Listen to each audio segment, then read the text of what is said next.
También los españoles reciben al nuevo presidente con una mezcla de esperanza y miedo.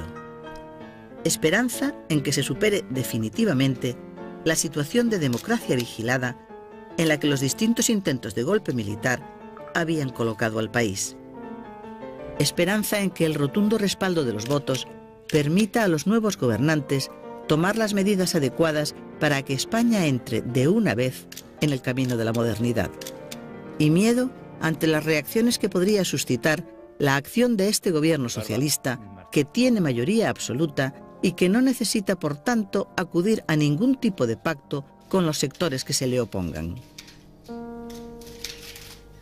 Prometo por mi conciencia y honor cumplir fielmente las obligaciones del cargo de presidente del Gobierno con lealtad al Rey y guardar y hacer guardar la Constitución como norma fundamental del Estado.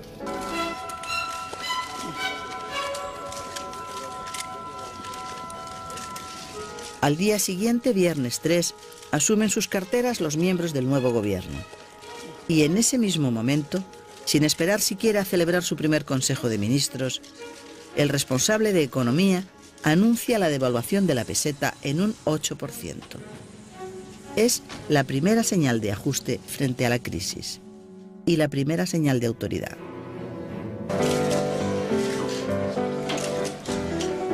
Tras su primer Consejo de Ministros, el Gobierno anuncia una subida de los carburantes del 21% y el aumento de 1 punto en el coeficiente de caja para bancos y cajas de ahorro, lo cual le supone a la banca el perder un 15% de los beneficios previstos para 1983. Es la segunda señal de ajuste y de autoridad. Terminado el Consejo, Felipe González celebra su primera rueda de prensa como presidente. Hace muy pocos días que, en una entrevista emitida por la televisión francesa, ETA ha anunciado que considera al nuevo gobierno del PSOE como su enemigo y que le declara la guerra. González responde a la amenaza. Desde este momento y como respuesta a esa especie de desafío al gobierno socialista, yo hago una apelación primera a la ciudadanía, que creo que en este momento siente una profunda repugnancia creciente a lo largo del tiempo por ese tipo de actuaciones. Por tanto, yo creo que en la relación con Francia vamos a mejorar la cooperación. Esa es mi esperanza seria y serena en este momento, y que en la lucha contra el terrorismo vamos a incrementar la eficacia. Yo soy una persona, que ya me conocen bien casi todos los presentes, soy una persona de diálogo, pero desde luego creo que la autoridad del gobierno debe ser ejercida con absoluta firmeza. Los ciudadanos deben sentirse protegidos por la acción del gobierno y por la decisión del gobierno.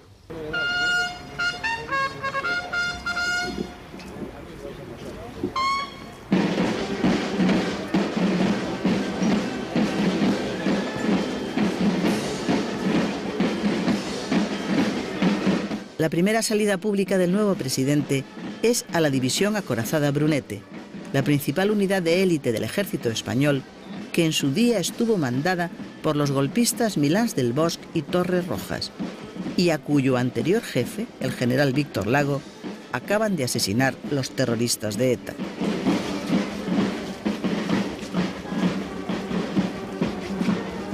La visita tiene lugar el 8 de diciembre, fiesta de la Inmaculada Concepción, patrona de infantería.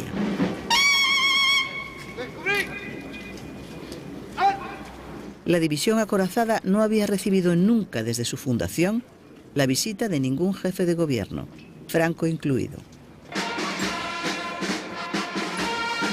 Su presencia en la unidad es un primer gesto del presidente socialista, que tiene como uno de sus grandes objetivos precisamente el de someter a las Fuerzas Armadas a una reforma drástica.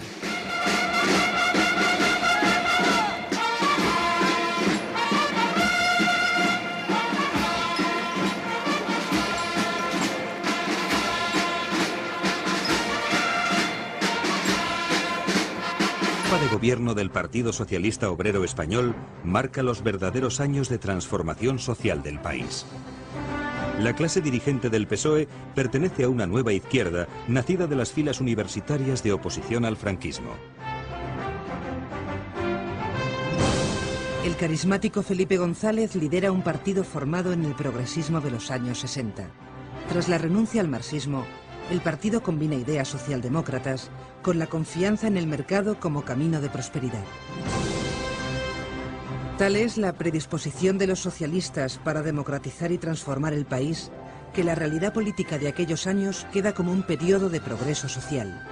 Un proyecto reformista que no contempla la nacionalización de empresas y que por el contrario prevé la privatización de empresas públicas.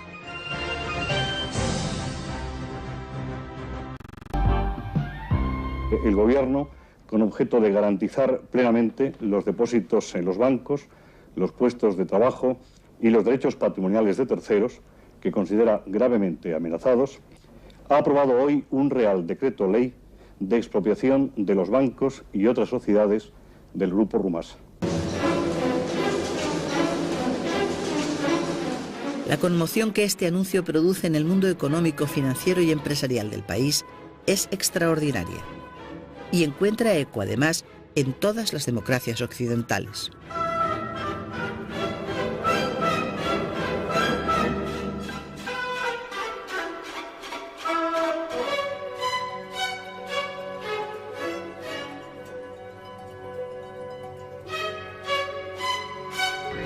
Vergonzoso. Por la noche, con alevosía, con... ¡Viva el partido socialista! ¡Viva! ¡Viva! ¡Viva!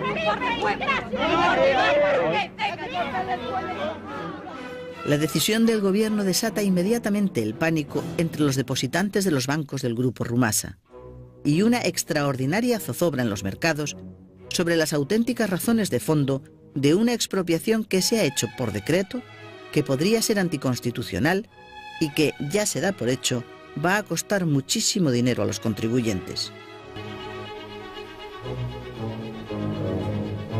Los recursos del grupo incluyen 20 bancos, con más de medio billón con B de pesetas en depósitos, más de 600 sociedades en los sectores industrial, agrícola y de negocios, y 45.000 puestos de trabajo que en esos momentos están en peligro.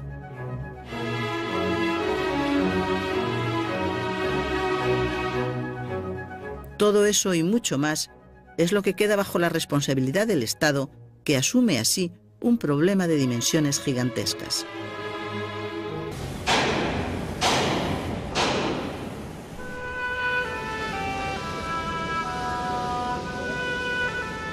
La industria española está en crisis desde hace años. El sector siderúrgico, el naval, el textil, el de bienes de equipo y otros se han quedado viejos, ya no son competitivos y pierden además ingentes cantidades de dinero.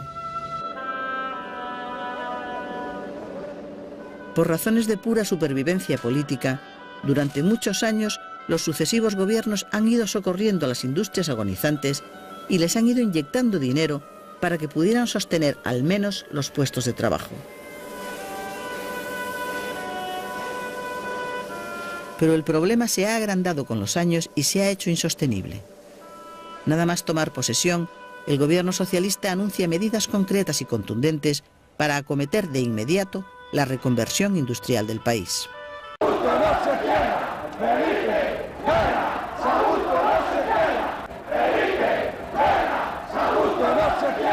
Era muy difícil de explicar, porque claro, teníamos algunas de las reconversiones eran inevitables. La gente decía, y decía con un cierto dolor, pero ¿cómo va a llegar un gobierno socialista y va a cerrar una empresa pública? ¿Cómo va a desaparecer esos puestos de trabajo? Ese choque era extraordinariamente doloroso.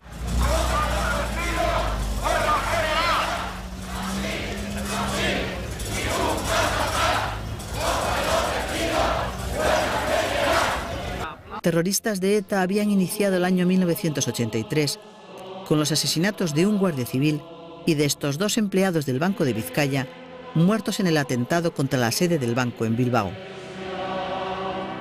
En el momento de la explosión, el edificio estaba repleto de clientes.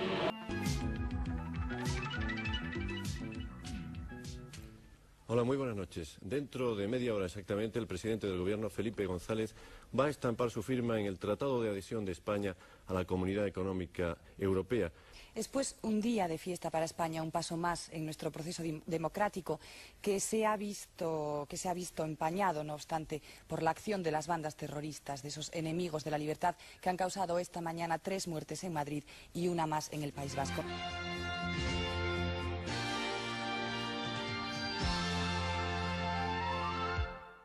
Un cuarto de siglo después de que 6 países europeos constituyeran el mercado común, los 2 países ibéricos completan hoy la Europa de los 12. El terrorismo ha intentado amargar la fiesta de la adhesión a la comunidad, asesinando esta mañana en Madrid a un coronel a su... El 6 de mayo, Ronald Reagan visitó nuestro país. A las 16:15 horas aterrizaba en Barajas el Air Force One, en el que viajaban, además de Ronald Reagan y su esposa, un numeroso séquito de asesores estadounidenses. Era el 5º presidente de los Estados Unidos que visitaba España. Fue recibido por el presidente del gobierno en el aeropuerto de Barajas.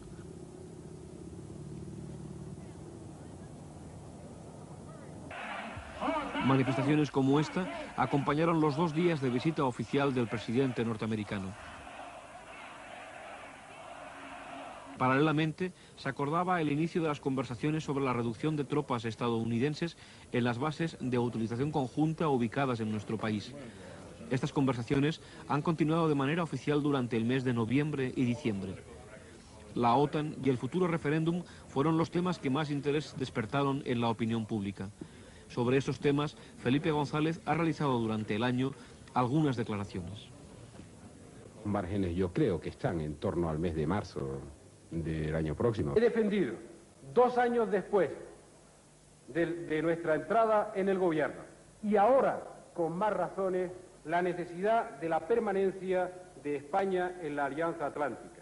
Referéndum es un instrumento, un mecanismo de consulta.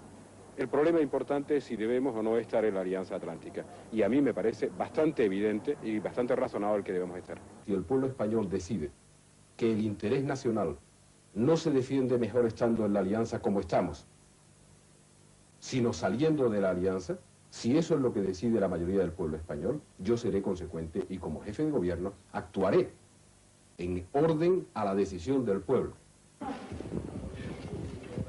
El tema de la Alianza Atlántica también fue abordado por el presidente en las reuniones mantenidas desde el mes de julio con el jefe de la oposición conservadora, Manuel Fraga.